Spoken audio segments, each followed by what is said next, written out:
Ассаламу алейкум. Ребята, у нас сегодня К5. Что случилось, братан? Расскажи. Ne oldu aka? Nima bo'ldi? Gapiring. Motor tushiramiz. Nima bo'ldi? Sabab otishi bo'ldi. Kapitalka. Kapitalniy remont. Motor jirot. Foizga. Bu mashinani уже motori yog'i yeyishni boshlabdi. Gilzalarda bir bitkilar bor ekan. Qo'shnilardan mana ko'rganinglarda lufti bor. Mana xudo xolasa kasaga topildi yog'i yeyishini. Hozir bu blogda polностью tushiramiz.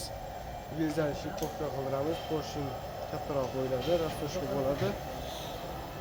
Golovkasi o'zinglar ko'rgandek hamma yog' bo'lib ketgan. Shuni xudo xolasa bitgandan keyin ham bitta ahvolni ko'rsatamiz. Ustamizni qattig'i.